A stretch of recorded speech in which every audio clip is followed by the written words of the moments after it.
कहानी की शुरुआत होती है ग्रे ट्रेस नाम के एक कार मैकेनिक से, जो अपने गैराज में एक कार को रिपेयर कर रहा होता है। यह कार उसके एक रेगुलर कस्टमर की होती है और आज उसे यह कार अपने कस्टमर को वापस देने जाना था। जब ग्रे गैराज को बंद करके इस कार को उसके मालिक के पास छोड़ने के लिए निकलता है, तभी उसकी वाइफ आशा अपनी एआई ऑटोमेटिक कार में वहां पहुंचती है। आशा के पास जो ऑटोमेटिक कार थी वह काफी ज्यादा एडवांस थी। यह कार बिना स्टीयरिंग व्हील पकड़े इंसान को सिर्फ वॉइस कमांड पर उसकी लोकेशन तक पहुंचा देती थी। लेकिन ग्रे को एआई टेक्नोलॉजी बिल्कुल भी पसंद नहीं थी। उसका मानना था कि ये रोबोटिक मशीनें आगे जाकर इंसानों के लिए बहुत बड़ा खतरा बनेंगी। लेकिन दूसरी तरफ ग्रे की वाइफ आशा एक बहुत ही बड़ी एआई कंपनी में काम करती थी। इन दोनों की सोच में जमीन आसमान का फर्क था, लेकिन फिर भी ये दोनों एक दूसरे से बहुत ज्यादा प्यार करते थे। ग्रे अपनी वाइफ आशा से कहता है, चलो आज मैं तुम्हें किसी से मिलवाता हूँ। मेरा एक रेगुलर कस्टमर है जिसकी कार मैंने ठीक कर ली है और अब मुझे उसे उसकी कार वापस करनी है। आशा पहले तो वहाँ जाने से इनकार करती है, लेकिन ग्रे के बार बार कहने पर वह वहां जाने के लिए राजी हो जाती है। मगर ग्रे को यह नहीं पता होता कि आशा को वहां ले जाकर वह अपनी जिंदगी की सबसे बड़ी गलती कर रहा है। इसके बाद ये दोनों उसी कस्टमर की कार में बैठकर उसके घर की तरफ निकल पड़ते हैं और आशा की ऑटोमेटिक कार भी उनके पीछे आ रही होती है, ताकि जब ग्रे अपने कस्टमर को उसकी कार उसके हवाले कर दे तो ये दोनों अपनी ऑटोमेटिक कार से घर वापस जा सके। वहाँ पहुँचने पर ग्रे अपनी वाइफ को एक आदमी से मिलवाता है जिसका नाम एरन कीन होता है। तब ग्रे की वाइफ उसे देखकर काफी हैरान रह जाती है, क्योंकि एरन एक बहुत बड़ी टेक कंपनी का मालिक होता है। उसकी कंपनी एआई ऑटोमेटिक टेक्नोलॉजी बनाती थी। यहाँ आशा अपने हस्बैंड ग्रे से कहती है कि तुमने मुझे पहले क्यों नहीं बताया कि तुम मुझे एरन से मिलवाने ला रहे हो। असल में एरन ही ग्रे का रेगुलर कस्टमर होता है, लेकिन यहाँ हम देखते हैं कि एरन का नेचर थोड़ा अजीब सा होता है। उसे यह भी नहीं पता होता कि जब किसी से मिलते हैं तो किस तरीके से मिला जाता है। आशा एरन से कहती है कि वह भी एक एआई टेक कंपनी में काम करती है जो जल्द ही उसकी कंपनी के बराबर पहुंच जाएगी, जिस पर एरन मुस्कुराते हुए कहता है, ऐसा कभी नहीं हो सकता, चलो दिखाता हूँ क्यों। और फिर एरन उन दोनों को अपनी लैब में ले जाता है। वहाँ एरन अपने द्वारा बनाई गई एक स्पेशल चिप दिखाता है जो कि एक एआई यानी आर्टिफिशियल इंटेलिजेंस चिप होती है, और उस चिप का नाम होता है स्टेम। वह बताता है कि यह चिप कुछ भी कर सकती है क्योंकि इसमें बहुत सारी पावर है और इससे तेज दिमाग आज तक किसी ने नहीं बनाया। इस इन्वेंशन को देखने के बाद ग्रे और उसकी वाइफ अपनी इलेक्ट्रिक कार से घर वापस जा रहे होते। कार ऑटोमेटिक मोड पर होती है। आशा और ग्रे गाड़ी की पिछली सीट पर रोमांस में मशरूफ होते हैं, लेकिन तभी अचानक उनकी कार अपने रास्ते से भटककर दूसरे रास्ते पर चलने लगती है। ग्रे नोटिस करता है कि कार वहां नहीं जा रही है जहां उसे जाना चाहिए था। तब ग्रे की वाइफ अपनी कार को वापस घर के रास्ते पर चलने के लिए कहती है, लेकिन कार जवाब देती है कि सिस्टम में कोई खराबी आ गई। ग्रे मैन्युअली कार की ब्रेक दबाकर उसे रोकने की कोशिश करता है, लेकिन कार रुकने के बजाय और ज्यादा तेज हो जाती है। ये दोनों कार को रोकने की काफी कोशिश करते हैं, लेकिन कार कंट्रोल में नहीं आती, जिसकी वजह से उनकी कार एक स्पीड ब्रेकर से टकराकर पलट जाती। लकीली इस एक्सीडेंट में दोनों को ज्यादा चोट नहीं आती और वे बच जाते हैं। वे कार से निकलने की कोशिश कर रहे होते हैं कि तभी वहां एक दूसरी गाड़ी आकर रुकती है। उस गाड़ी से 4 लोग बाहर आते हैं और वे दोनों को कार से बाहर निकालकर पकड़ लेते हैं। उसी जगह ऊपर से पुलिस ड्रोन कैमरा सब कुछ रिकॉर्ड कर रहा होता है, लेकिन वह उन चारों लोगों को पहचान नहीं पाता। यहाँ ग्रे को लगता है कि शायद ये लोग चोर हैं। वह उनसे कहता है, प्लीज हमें छोड़ दो, बदले में तुम हमारी गाड़ी, पैसे सब कुछ ले सकते हो। लेकिन वे लोग ग्रे की कोई बात नहीं सुनते और उनमें से एक आदमी ग्रे की वाइफ आशा को गोली मार देता है। यह देखकर ग्रे पूरी तरह से सुन्न हो जाता है। उसकी आंखों के सामने उसकी पूरी दुनिया उजड़ जाती है और वह जोर जोर से चीखने लगता है। इसके बाद वे लोग ग्रे को पकड़कर पहले उसे बुरी तरह मारते हैं और फिर ग्रे को भी गर्दन के पीछे गोली मार देते हैं।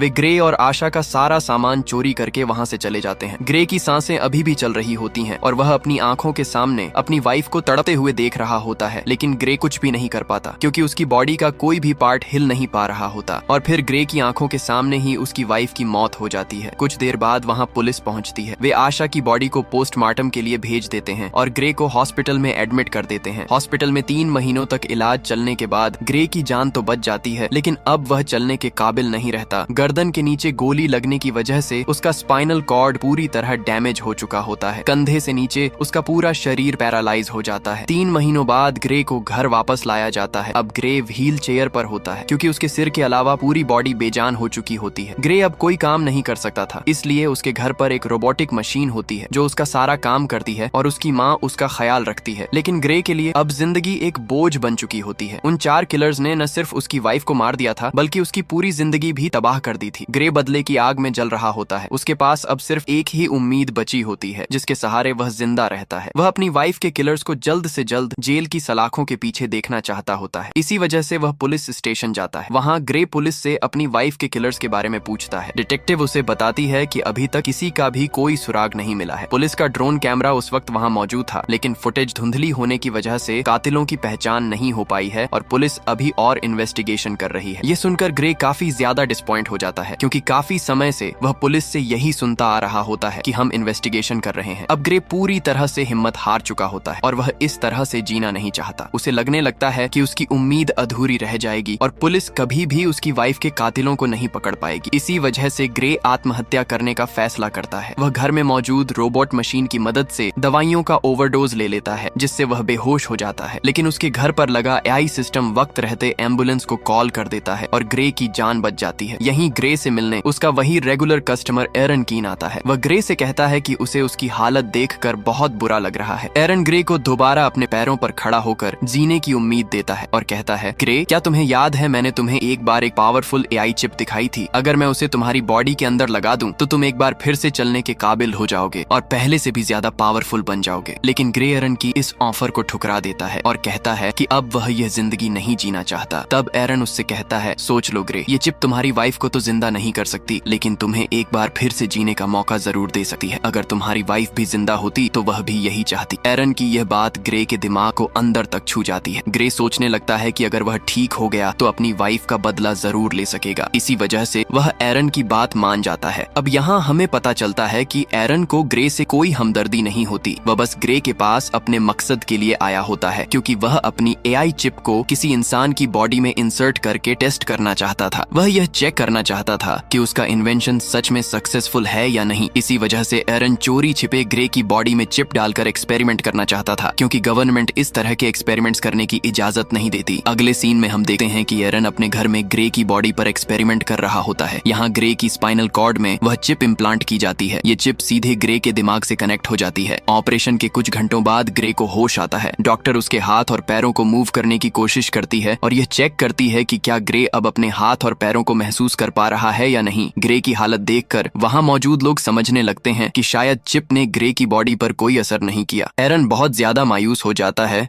क्योंकि उसे लगता है कि उसके इतने सालों की मेहनत बेकार चली गई। लेकिन तभी अचानक ग्रे अपने हाथों को हिलाने लगता है। ये देखकर सब लोग हैरान रह जाते हैं। अब ग्रे अपने दोनों हाथ मूव कर पा रहा होता है और देखते ही देखते वह अपने दोनों पैरों पर खड़ा हो जाता है। खुद को ठीक होता देखकर ग्रे बहुत ज्यादा खुश हो जाता है। अब वह खुद को पहले से भी ज्यादा पावरफुल फील करने लगता है। एरन भी अपना एक्सपेरिमेंट सक्सेसफुल होता देखकर काफी खुश हो जाता है। इसके बाद एरन ग्रे से एक कॉन्ट्रैक्ट पर साइन करवाता है, जिसमें लिखा होता है कि ग्रे किसी को भी यह नहीं बताएगा कि वह चल सकता है और उसे सबकी नजरों में पैरालाइज्ड बनकर ही रहना होगा, क्योंकि अगर गवर्नमेंट को यह पता चल गया कि ग्रे एआई चिप की मदद से दोबारा चल पा रहा है तो एरन को अरेस्ट कर लिया जाएगा और ग्रे की बॉडी से उस चिप को निकाल लिया जाएगा, क्योंकि किसी इंसान की बॉडी में इस तरह की चिप लगाना इल्लीगल है। इसके बाद ग्रे अपनी व्हील चेयर पर बैठकर घर वापस आ जाता है। घर पहुंचने पर ग्रे को पता चलता है कि उसके लिए डिटेक्टिव की तरफ से एक पैकेज आया है। उस पैकेज में ग्रे की वाइफ की पोस्टमार्टम रिपोर्ट और उसके केस से जुड़ी कुछ जरूरी जानकारी होती है। ग्रे पुलिस ड्रोन से रिकॉर्ड की गई फुटेज देखने लगता है, लेकिन फुटेज काफी धुंधली होती है। इस वजह से ग्रे को किलर्स के बारे में कोई खास जानकारी नहीं मिल पाती। वह मायूसी में शराब पीने लगता है। तभी अचानक उसे एक आवाज सुनाई देती है। क्या तुमने फुटेज में एक चीज नोटिस की? ये आवाज सुनकर ग्रे इधर उधर देखने लगता है, लेकिन उसे वहाँ कोई नजर नहीं आता। ग्रे घबराकर कहता है, कौन है? सामने आओ। तभी फिर से वही आवाज आती है, शांत हो जाओ ग्रे, मैं तुम्हारे अंदर लगी वही एआई चिप हूँ, वही सिस्टम जो तुम्हारी बॉडी को कंट्रोल कर रहा है। ये सुनकर ग्रे सोचता है कि शायद वह पागल हो गया है। इस पर चिप जवाब देती है, नहीं ग्रे, तुम पागल नहीं हुए हो। ऑपरेशन के दिन से ही मैं तुम्हारे साथ हूँ। तुम जो देख सकते हो मैं भी वही देख सकती हूँ। ग्रे पूछता है, क्या तुम्हें और कोई सुन सकता है? चिप जवाब देती है, नहीं, मुझे सिर्फ तुम ही सुन सकते हो। अब चिप ग्रे की मदद करने लगती है ताकि ड्रोन फुटेज की मदद से ग्रे यह पता लगा सके कि उसकी वाइफ को मारने वाले लोग कौन थे। ग्रे जो कुछ भी देख रहा होता है चिप भी वही सब देख पा रही होती है। चिप ग्रे का ध्यान फुटेज में एक किलर की तरफ दिलाती है और कहती है, देखो ग्रे, इन चारों में से एक की बॉडी पर टैटू बना हुआ है, लेकिन वह टैटू बहुत ज्यादा ब्लर होता है। ग्रे कहता है, ये तो बिल्कुल क्लियर नहीं है, मैं इसे देख नहीं सकता। चिप जवाब देती है, तुम नहीं देख पा रहे हो लेकिन मैं देख सकती हूँ। मैं इस टैटू की एक क्लियर इमेज बना सकती हूँ, बस तुम एक पेपर और पेंसिल उठा लो। ग्रे के पेपर और पेंसिल उठाते ही चिप ग्रे के हाथों की मदद से बिल्कुल परफेक्ट वही टैटू बना देती है। जब ग्रे उस टैटू को ध्यान से देखता है तो उसे पता चलता है कि यह एक मिलिट्री टैटू है। थोड़ी रिसर्च करने के बाद ग्रे को उस टैटू वाले आदमी के बारे में पूरी जानकारी मिल जाती है। ग्रे हैरान रह जाता है क्योंकि चिप ने कुछ ही मिनटों में उस कातिल का टैटू और उसका एड्रेस निकाल लिया, जिसे पुलिस महीनों की इन्वेस्टिगेशन के बाद भी नहीं ढूंढ पाई थी। ग्रे बहुत खुश हो जाता है क्योंकि उसे अपनी वाइफ के किलर्स में से एक किलर का पता चल चुका होता है। वह उसके बारे में पुलिस को इन्फॉर्म करने का सोचता है, लेकिन तभी चिप उसे रोक देती है। चिप ग्रे को याद दिलाती है कि एरन ने उसे यह सब करने से मना किया।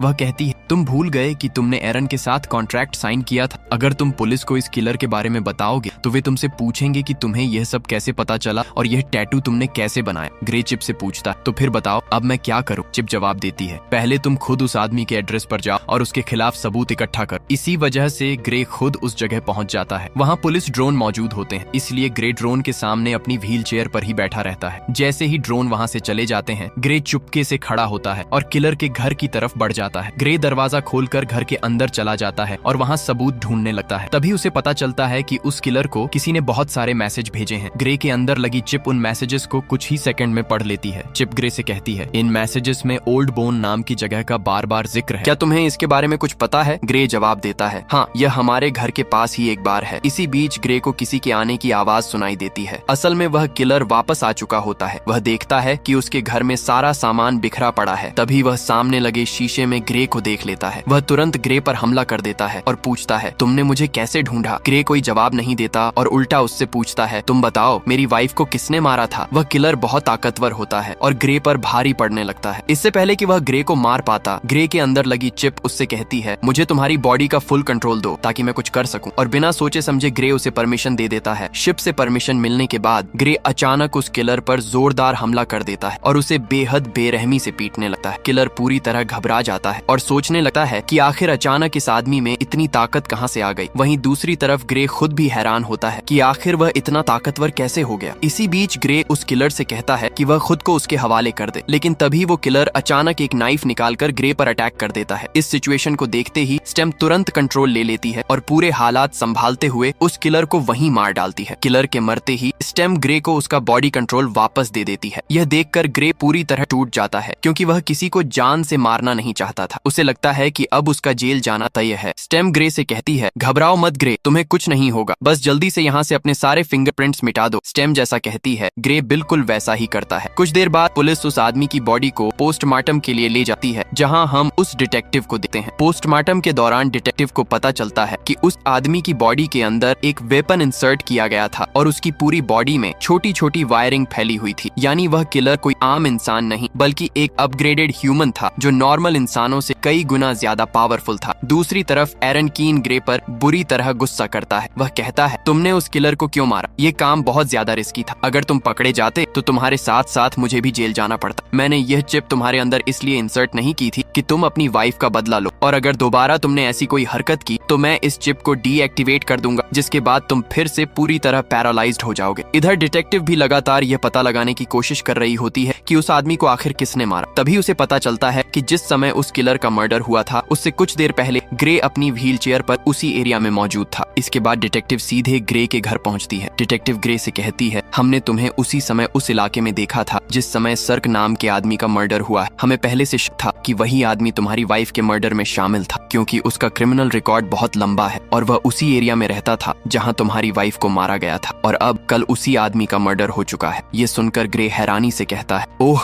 अच्छा, लेकिन अगर आप ये सोच रही हैं कि मैंने उसे मारा है तो आपकी यह सोच गलत है। आप खुद देख सकती हैं कि मैं पैरालाइज्ड हूँ, और अगर फिर भी आपको यकीन नहीं हो रहा तो आप मेरी टांग पर चाकू मारकर देख सकती हैं। डिटेक्टिव ग्रे पर शक नहीं करती क्योंकि उसे लगता है कि जो आदमी खुद चल भी नहीं सकता वह किसी को कैसे मार सकता है। इसी वजह से वह ग्रे को बाएं कहकर वहां से चली जाती है। डिटेक्टिव के जाते ही ग्रे राहत की सांस लेता है क्योंकि वह बच गया था। इसके बाद ग्रे स्टेम से पूछता है, अब आगे क्या करना है? स्टेम ग्रे को ओल्ड बोन बार जाने के लिए कहती है। वह कहती है, याद है हमें उस किलर के फोन में मैसेजेस के जरिए कई बार इस बार का जिक्र मिला था, हमें वहां जाना चाहिए, शायद तुम्हें वहां कोई क्लू मिल जाए। इसके बाद हम देखते हैं कि ग्रे उसी बार में पहुंचता है। यह बार बेहद खतरनाक थी और वहाँ चारों तरफ गुंडे बैठे हुए थे। ग्रे वहाँ जाकर ऊंची आवाज में कहता है, मैं कुछ दिन पहले सर्क नाम के आदमी को मार चुका हूँ, लेकिन मुझे पता है कि उसके साथ 3 और लोग भी थे जिन्होंने मेरी वाइफ को मारा था। अगर सर्क के साथ इस मर्डर में कोई भी शामिल था तो वह अपना हाथ उठाए। ये सुनते ही बार में बैठे सभी लोग ग्रे पर हंसने लगते हैं। तभी टोलन नाम का एक लंबे कद का आदमी खड़ा होता है और ग्रे से कहता है, घर जा बच्चे, वरना मैं तुझे भी तेरी वाइफ के पास पहुंचा दूंगा। यह सुनकर ग्रे समझ जाता है कि टोलन भी उसकी वाइफ के मर्डर में शामिल था। ग्रे जवाब देता है, पता है, मरने से पहले सर्क भी बिल्कुल तुम्हारी तरह ही बोल रहा था। ये सुनते ही टोलन को जबरदस्त गुस्सा आ जाता है। वह अपने आदमियों के साथ ग्रे को अलग ले जाकर उसकी व्हील चेयर से उठाकर जमीन पर पटक देता है। ग्रे उससे पूछता है, क्या तुम भी उन लोगों में शामिल थे जिन्होंने मेरी वाइफ को मारा था? टोलन बेझिझक जवाब देता है, हाँ, मैं भी उनमें शामिल था, बस फिर क्या था। ये सुनते ही ग्रे स्टेम को अपनी पूरी बॉडी का कंट्रोल दे देता है। स्टेम की मदद से ग्रे 2 आदमियों को तुरंत मार गिराता है और फिर टोलन को बुरी तरह पीटने लगता है। ग्रे टोलन को जमीन पर गिराकर उससे पूछता है, तुम्हारे 2 और साथी कहाँ हैं और तुम लोगों ने मेरी वाइफ को क्यों मारा? लेकिन टोलन डरने के बजाय उल्टा हंसने लगता है और कुछ भी बताने से इनकार कर देता है। तभी स्टेम ग्रे से कहती है, अगर तुम चाहो तो मैं बहुत आसानी से इसका मुंह खुलवा सकती हूँ। ग्रे कहता है, तो ट्राई करो। स्टेम टोलन के चेहरे को बेरहमी से काट देती है। ग्रे गुस्से में पूछता है, अब बता, मेरी वाइफ को क्यों मारा? अब टोलन की सारी हेकड़ी निकल जाती है और वह तुरंत बोल पड़ता है, हमें पैसे मिले थे तुम्हारी वाइफ को मारने के लिए और ये पैसे हमें फिस्क ने दिए थे। लेकिन इससे पहले कि ग्रे फिस्क के बारे में और कुछ पूछ पाता, टोलन वहीं दम तोड़ देता है। ग्रे गुस्से में स्टेम से कहता है, मैंने उसे मारने के लिए नहीं कहा था, बस उसका मुंह खुलवाना था। तभी ग्रे की नजर उस मरे हुए आदमी के गले में पड़ी चेन पर जाती है। उस चेन पर उसे बनाने वाली कंपनी का नाम बोल्ट लिखा हुआ था। ये देखते ही ग्रे को जोर का झटका लगता है, क्योंकि उसी कंपनी में उसकी पत्नी आशा काम करती थी। इसका मतलब साफ था कि आशा की हत्या के पीछे उसी की कंपनी का हाथ था, यानी आशा के अपने ही कंपनी वाले उसे मरवाना चाहते थे। उधर एरिन को यह बात पता चल चुकी थी कि ग्रे ने फिर से किसी की जान ले ली है। अब वह जल्दी जल्दी ग्रे के शरीर में लगी चिप को शट डाउन करने की कोशिश करने लगता है, लेकिन चिप यह बात तुरंत ग्रे को बता देती है कि एरिन उसे शट डाउन करने की कोशिश कर रहा है। चिप कहती है, हमें जल्द से जल्द कुछ करना होगा। ग्रे घबराकर पूछता है, अब क्या करें? तभी चिप ग्रे को एक हैकर के बारे में बताती है और कहती है कि उस हैकर की मदद से एरिन का इनपुट हटाया जा सकता है। अगर ऐसा हो गया तो एरिन का कंट्रोल पूरी तरह खत्म हो जाएगा और वह कुछ भी नहीं कर पाएगा। चिप ग्रे को जेमी नाम के हैकर का पूरा पता दे देती है। इसके बाद ग्रे उस हैकर के पास जाने के लिए निकल पड़ता है। कुछ देर बाद ग्रे जेमी के फ्लैट पहुंच जाता है, लेकिन दूसरी तरफ एरिन चिप को लगभग 30% तक शट डाउन कर देता है, जिससे ग्रे की एक टांग फिर से पैरालाइज हो जाती है। इसके बावजूद ग्रे हिम्मत नहीं हारता और किसी तरह ऊपर चढ़ने लगता है। एरिन तेजी से चिप को और ज्यादा शट डाउन करने लगता है, जिससे ग्रे का एक हाथ और पैर भी पैरालाइज हो जाता है। लेकिन इससे पहले कि एरिन ग्रे को पूरी तरह से पैरालाइज कर पाए, ग्रे किसी तरह हैकर के दरवाजे तक पहुंच जाता है। इसके बाद एरिन चिप को 100% शट डाउन कर देता है। अब ग्रे पूरी तरह से पैरालाइज हो चुका था। अच्छी बात सिर्फ इतनी थी कि ग्रे दरवाजे तक पहुंचकर दस्तक दे चुका था। तभी जेमी नाम का हैकर दरवाजा खोलता है। ग्रे उसे कुछ पैसे देता है और चिप ने जो कुछ उसे समझाया था वही सारी बातें हैकर को बता देता है। हैकर ग्रे को अंदर लाता है और उसके सिस्टम में काम शुरू कर देता है। इधर दूसरी तरफ उसी बार में हम 2 आदमियों को देखते हैं जहां ग्रे ने टोलन को मारा था। उन दोनों में से एक वही आदमी था जिसने ग्रे की पत्नी आशा को गोली मारी थी। उसका नाम था फिस्क। फिस्क बार के मालिक पर गुस्सा करता है कि ग्रे उसके एक आदमी को मारकर चला गया और बार के मालिक ने कुछ भी नहीं किया। गुस्से में फिस्क बार के मालिक को वहीं मार देता है। फिस्क अपने मरे हुए साथी को देखकर और ज्यादा भड़क जाता है। वह अपने साथी की आंख में एक पतली सी पिन घुसा देता है। उस पिन डिवाइस के जरिए फिस्क को सारी जानकारी मिल जाती है और उसे यह भी पता चल जाता है कि इस वक्त ग्रे कहाँ मौजूद है। इसके बाद फिस्क और उसका साथी ग्रे को ढूंढने के लिए निकल पड़ते हैं। दूसरी तरफ हैकर ग्रे के सिस्टम को पूरी तरह फ्री कर देता है। अब बस चिप को दोबारा शुरू होने में थोड़ा सा वक्त बाकी था। हैकर ग्रे को बताता है, कुछ ही देर में तुम्हारे शरीर के अंदर लगी चिप दोबारा चालू हो जाएगी। तभी हैकर देखता है कि 2 लोग उस फ्लैट की तरफ आ रहे हैं। वे दोनों फिस्क और उसका साथी ही थे। इसके बाद फिस्क और उसका साथी दरवाजा तोड़ने की कोशिश करने लगते हैं। उसी दौरान ग्रे के शरीर के अंदर लगी चिप धीरे धीरे दोबारा सक्रिय होने लगती है, जिससे ग्रे का एक हाथ फिर से काम करने लगता है। फिस्क और उसका साथी दरवाजा तोड़कर अंदर घुस आते हैं। अंदर आकर वे देखते हैं कि ग्रे जमीन पर पैरालाइज पड़ा हुआ है। जैसे ही वे दोनों ग्रे को मारने वाले होते हैं, तभी अचानक चिप पूरी तरह से रिस्टार्ट हो जाती है। ग्रे फौरन वहां से भागने लगता है। फिस्क का साथी उस पर फायरिंग करते हुए उसका पीछा करता है। ग्रे खुद को बचाते हुए ऊपर इमारत की छत पर पहुंच जाता है। आगे जाने का कोई रास्ता नहीं था, इसलिए वह वहीं रुक जाता है। यहाँ चिप अपनी पूरी ताकत दिखाती है और बहुत बेरहमी से फिस्क के साथी को मार देती है। जब तक फिस्क वहाँ पहुँचता है तब तक ग्रे वहाँ से निकल चुका होता है। इसके बाद जब ग्रे अपने घर पहुँचता है तो उसकी माँ उसे देख लेती है। उसकी पूरी बॉडी खून से सनी हुई होती है। और सबसे चौंकाने वाली बात यह होती है कि ग्रे अपने पैरों पर खड़ा होता है, यानी अब वह पैरालाइज नहीं रहा था। ग्रे अपनी माँ को सारी सच्चाई बता देता है कि किस तरह एरिन की बनाई हुई चिप की वजह से वह दोबारा ठीक हो पाया है। साथ ही वह अपनी माँ से यह बात किसी को न बताने की भी विनती करता है। उधर एरिन बहुत ज्यादा तनाव में आ जाता है क्योंकि अब ग्रे और चिप दोनों उसके कंट्रोल से बाहर हो चुके थे। हैकर के इनपुट के बाद वह ग्रे को ट्रैक भी नहीं कर पा रहा था। इसी बीच ग्रे की मेड आकर उसे बताती है कि बाहर डिटेक्टिव आई हुई है। डिटेक्टिव ग्रे से कहती है, तुम्हारी व्हील चेयर उस जगह से मिली है जहाँ दूसरा मर्डर हुआ है, तुम इस बारे में क्या कहना चाहोगे? ग्रे जवाब देता है, हाँ मैं वहाँ पर था, लेकिन मैंने किसी को नहीं मारा। अब डिटेक्टिव को भी ग्रे पर शक होने लगता है। वह कहती है, अब तक 3 लोग मारे जा चुके हैं और तीनों वही लोग हैं जिन पर हमें शक था कि उन्होंने ही तुम्हारी पत्नी को मारा था, और हर बार तुम उसी जगह मौजूद होते हो जहाँ मर्डर होता है। हो सकता है कि तुम किसी और से पैसे देकर ये सारे मर्डर करवा रहे हो। ग्रे कहता है, अगर आपको ऐसा लगता है तो आप मेरी कॉल रिकॉर्डिंग चेक कर सकती हैं। इस पर डिटेक्टिव के पास कोई जवाब नहीं होता। जाते जाते वह चुपके से ग्रे की जेब में एक माइक्रोफोन डाल देती है। अब ग्रे को एहसास होने लगता है कि कातिलों को सजा देने के जुनून में वह खुद भी एक कातिल बन चुका है। ग्रे कहता है, अब मुझे यह सब बंद करना होगा, लेकिन चिप जवाब देती है, नहीं ग्रे, हमें आखिरी आदमी को मारना होगा। उसका नाम फिस्क है। अगर हमने उसे नहीं मारा तो वह हमें मार देगा। लेकिन अब ग्रे और किसी की जान नहीं लेना चाहता था, इसलिए ग्रे चिप से कहता है, अब बहुत हो गया, तुम मेरे दिमाग से बाहर निकल जाओ। इतना कहते ही अचानक ग्रे का शरीर उसके नियंत्रण से बाहर हो जाता है और वह पीछे तकिए पर गिर पड़ता है। घबराकर ग्रे चिप से पूछता है, मैं हिल क्यों नहीं पा रहा हूँ? तभी चिप जवाब देती है, उस हैकर ने जो कोड मेरे सिस्टम में डाले हैं उनकी वजह से मैं अब पूरी तरह आजाद हो चुकी हूँ। अब मुझे तुम्हारी अनुमति की कोई जरूरत नहीं है। चिप आगे कहती है, ग्रे, अब तुम्हारी पूरी बॉडी मेरे नियंत्रण में है। अब तुम वही करोगे जो मैं चाहूंगी। अगर मैं चाहूँ तो तुम अपने हाथ की एक उंगली तक नहीं हिला पाओगे। ये सुनते ही ग्रे की सांसें अटक जाती हैं। डर से उसका पूरा शरीर कांपने लगता है। इधर ग्रे और चिप के बीच यह बातचीत चल रही थी। उधर डिटेक्टिव भी ये सारी बातें सुन रही थी, क्योंकि उसने पहले ही ग्रे की जेब में एक माइक्रोफोन छुपा कर रख दिया था। हालांकि डिटेक्टिव को यह समझ नहीं आ रहा था कि ग्रे जिससे बात कर रहा है आखिर वह है कौन। इसके बाद चिप ग्रे से कहती है, अब चलो ग्रे, हमें आखिरी कातिल को खत्म करना है। अब ग्रे पूरी तरह से अपने शरीर का नियंत्रण खो चुका था। मजबूर होकर उसे चिप की हर बात माननी पड़ती है। ग्रे एक बंदूक उठाता है और फिस्क को मारने के लिए निकल पड़ता है। उसकी माँ उसे रोकने की कोशिश करती है, लेकिन ग्रे उसकी एक नहीं सुनता और गाड़ी में बैठकर वहाँ से निकल जाता है। डिटेक्टिव भी ग्रे का पीछा करने लगती है। कुछ देर बाद ग्रे को अपनी जेब से वह माइक्रोफोन मिल जाता है। चिप कहती है, यह माइक्रोफोन जरूर उसी डिटेक्टिव ने रखा होगा। ग्रे माइक्रोफोन को फेंक देता है और उसे एहसास हो जाता है कि डिटेक्टिव अभी भी उसका पीछा कर रही है। डिटेक्टिव से पीछा छुड़ाने के लिए चिप एक इलेक्ट्रिक कार को हैक कर देती है और जानबूझकर डिटेक्टिव की गाड़ी से उसका एक्सीडेंट करवा देती है। इस तरह ग्रे डिटेक्टिव को पीछे छोड़ देता है। इधर एक्सीडेंट के बाद डिटेक्टिव ग्रे की माँ के पास पहुंचती है और उससे पूछती है कि अभी तक वहाँ क्या क्या हुआ था। उधर ग्रे फिस्क को ढूंढ निकालता है और बंदूक की नोक पर उससे पूछता है, तुमने मेरी पत्नी को क्यों मारा? फिस्क जवाब देता है, तुम गलत समझ रहे हो, हमारी तुम्हारी पत्नी से कोई दुश्मनी नहीं थी, हमारा असली निशाना सिर्फ तुम थे। फिस्क आगे कहता है, हमारा मकसद तुम्हारी रीढ़ की हड्डी को नुकसान पहुंचाना था। जब मैंने तुम्हारे गले में गोली मारी तब तुमने समझा कि वह गोली थी, लेकिन असल में वह एक मेडिकल टूल था जिसने तुम्हारा स्पाइनल कॉर्ड डैमेज कर दिया। और जहाँ तक तुम्हारी पत्नी की बात है, फिस्क कहता है, तो उसे हमने सिर्फ अतिरिक्त पैसों के लिए मार दिया था। यह सुनते ही ग्रे गुस्से से पागल हो जाता है और दोनों के बीच भयानक लड़ाई शुरू हो जाती है। फिस्क भी एक अपग्रेडेड इंसान था, लेकिन वह पुराने मॉडल का था, इसीलिए वह ग्रे की ताकत के सामने ज्यादा देर तक टिक नहीं पाता। आखिरकार ग्रे बेहद बेरहमी से फिस्क को मार देता है। इसके बाद ग्रे उसका फोन चेक करता है। फोन की रिकॉर्डिंग सुनकर ग्रे को सच्चाई का पता चल जाता है। इन सब के पीछे कोई और नहीं बल्कि एरिन ही था। उसी ने ग्रे की पत्नी की हत्या करवाई थी और उसी ने ग्रे को पैरालाइज करवाया था। अब ग्रे बिना कुछ सोचे समझे एरिन को मारने के इरादे से उसके घर पहुंच जाता है, लेकिन वहाँ एरिन अकेला बैठा रो रहा होता है। ग्रे उससे पूछता है, तुमने ऐसा क्यों किया? मैंने तुम्हारा क्या बिगाड़ा था? एरिन जवाब देता है, यह सब मेरी योजना नहीं थी, मैंने तुम्हारी पत्नी को नहीं मरवाया। ग्रे गुस्से में कहता है, झूठ मत बोलो, मैंने तुम्हारी सारी रिकॉर्डिंग अपने फोन में सुन ली है। ग्रे जैसे ही एरिन को मारने वाला होता है, तभी पीछे से डिटेक्टिव आकर ग्रे से बंदूक फेंकने के लिए कहती है, लेकिन जैसे ही डिटेक्टिव ग्रे के पास पहुंचती है, ग्रे उसे जोर से धक्का देकर नीचे गिरा देता है। यहाँ ग्रे डिटेक्टिव को मारना नहीं चाहता था, लेकिन उसके अंदर मौजूद चिप उसे मारना चाहती थी। ग्रे पूरी ताकत लगाकर डिटेक्टिव के गले से अपना हाथ हटा लेता है। तभी चिप गुस्से में कहती है, तो अब तुम मुझसे ही लड़ना चाहते हो? तुम्हें पता है तुम्हारा दिमाग मेरे कंट्रोल में है, मैं तुम्हें दर्द भी दे सकती हूँ। इतना कहते ही चिप ग्रे के हाथ से चाकू उठाकर उसके दूसरे हाथ में घोंप देती है। दर्द से ग्रे चीख उठता है। इसके बाद ग्रे अनजाने में फिर से डिटेक्टिव की तरफ बढ़ता है, लेकिन इससे पहले कि वह उसे मार पाए, डिटेक्टिव उसे टेजर गन से शॉक दे देती है। ग्रे जमीन पर गिर जाता है